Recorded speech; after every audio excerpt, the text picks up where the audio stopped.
Hai, ketemu lagi di Get Smarter in Short Time. Kali ini episode 4 dan kita akan membahas tentang cinta.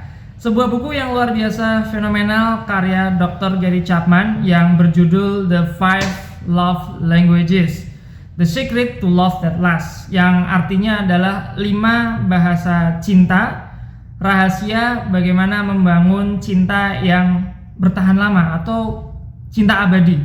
Seperti itu. Dr. Gary Chapman merupakan seorang konselor pernikahan, konselor hubungan, dan dia juga seorang host atau pembawa acara dalam sebuah program talk show di radio.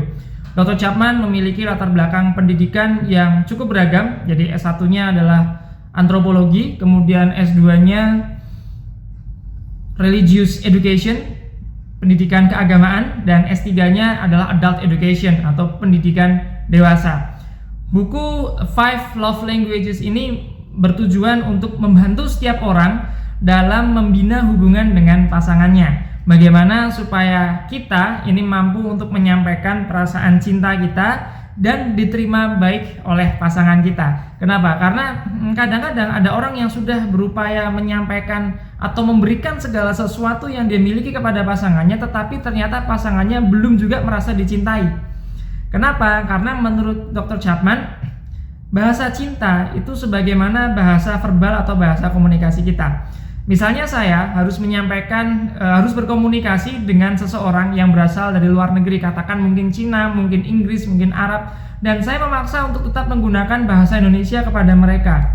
Bisa dibayangkan, walaupun saya menggunakan bahasa dengan baik sesuai EYD, ataupun memberikan penjelasan yang sangat lengkap, panjang lebar, tetapi apabila rekan bicara saya tidak memahami bahasa Indonesia, maka dia tidak akan mendapatkan satu informasi pun. Dia tetap tidak mengerti apa yang saya sampaikan.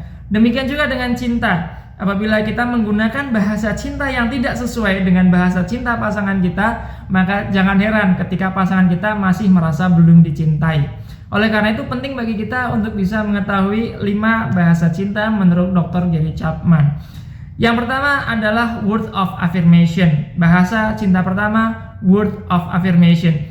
Artinya adalah kata-kata positif, kata-kata penguatan.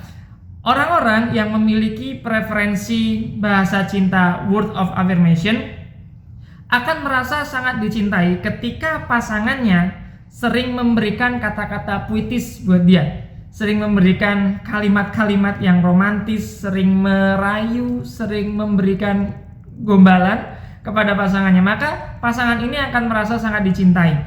Oleh karena itu penting bagi kita untuk bisa memahami pasangan kita. Kita bisa mencoba dengan kadang-kadang memberikan kata-kata yang romantis dan lihat bagaimana responnya. Apabila dia tampak senang, tampak bahagia, bisa jadi pasangan kita memiliki preferensi word of affirmation. Itu bahasa cinta yang pertama. Bahasa cinta yang kedua adalah quality time. Quality time. Jadi quality time ini berbeda dengan word of affirmation. Kalau word of affirmation kita memberikan cinta dengan cara kata-kata yang romantis, yang lembut, rayuan.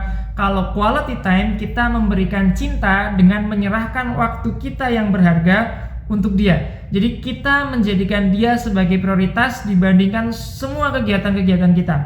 Misalnya kita hobi main game, ya kita tinggalkan gamenya untuk datang kepada pasangan.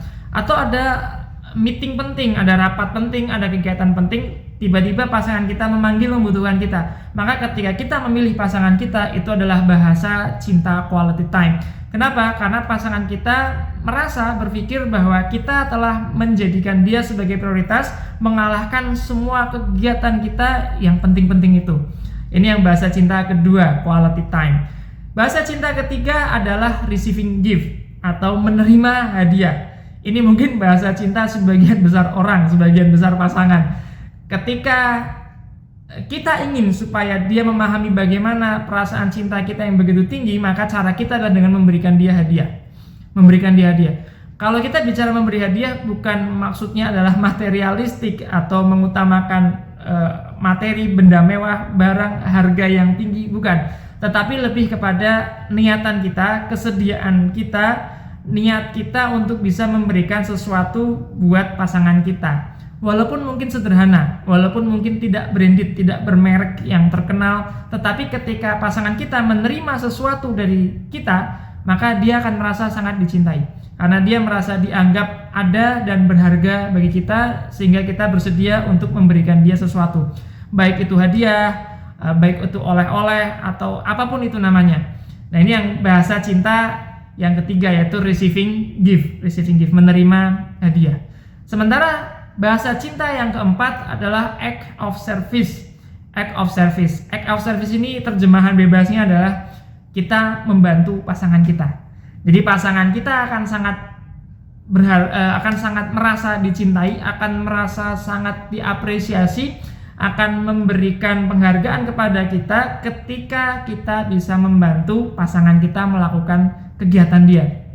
Misalnya kita sebagai suami, kemudian istri kita tampak sedang repot dengan agenda membersihkan rumah, dan kita membantu istri kita membersihkan rumah, maka itu akan dirasakan sebagai cinta oleh pasangan kita.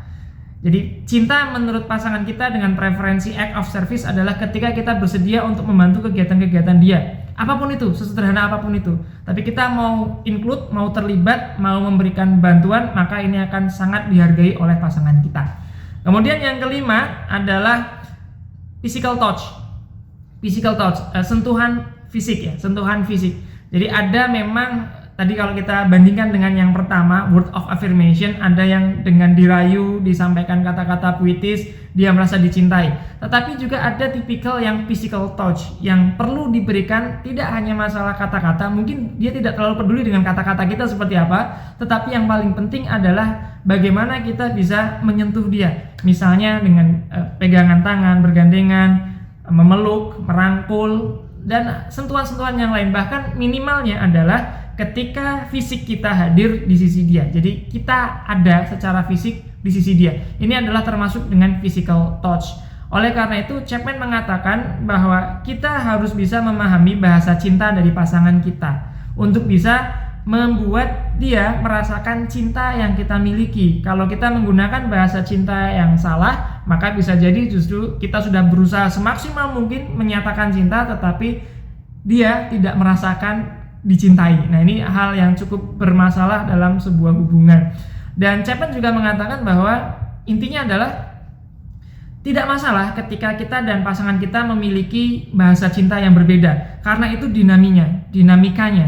Itulah yang harus kita upayakan. Karena cinta adalah pilihan. Cinta itu bukan sesuatu yang hanya kita terima apa adanya, tidak, tetapi sesuatu yang butuh diperjuangkan.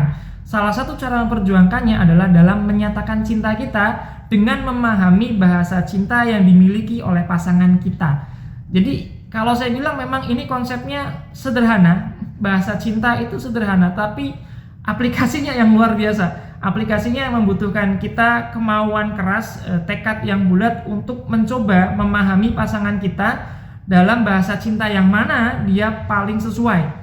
Oleh karena itu butuh trial dan error, mungkin butuh percobaan, mungkin butuh komunikasi yang baik supaya saling memahami. Dan bukan masalah apa bahasa cinta kita, itu bukan yang pertama, itu bukan prioritasnya. Tapi prioritasnya adalah apa bahasa cinta pasangan kita. Jadi pasangan kita adalah yang pertama. Our spouse is number one, the first. Kita tidak bisa memaksakan, saya itu pengennya dibantu loh, kamu bantu saya. Bukan seperti itu maksudnya, bukan memaksakan bahasa cinta kepada orang lain, tapi kita pahami dulu bahasa cinta orang lain, kemudian kita berikan semampu kita sesuai dengan bahasa cintanya, maka orang lain atau pasangan kita itu akan dengan sukarela mengikuti bahasa cinta kita. Jadi ini adalah proses dua arah, bukan proses satu arah. Pemahaman tentang bahasa cinta harus dipahami oleh pasangannya, kedua orang ini. Suami, istri, dua-duanya harus paham tentang bahasa cinta satu sama lain. Tidak bisa diusahakan atau akan sangat sulit diusahakan ketika hanya satu orang yang mengupayakan sementara pasangannya tidak memiliki pemahaman tentang ini. Jadi ini adalah pemahaman bersama untuk masing-masing pasangan sehingga bisa menemukan bahasa cinta yang sesuai. Dan Dr. Chapman juga mengatakan bahwa cinta itu seperti bahan bakar. Ada yang disebut dengan love tank. Love tank itu tangki cinta, ya, love fuel, bensin cinta. Jadi seperti kadang-kadang cinta ini akan berkurang kadarnya, kadar jumlahnya akan berkurang. Tetapi bukan berarti akan habis dan tidak bisa diperbarui.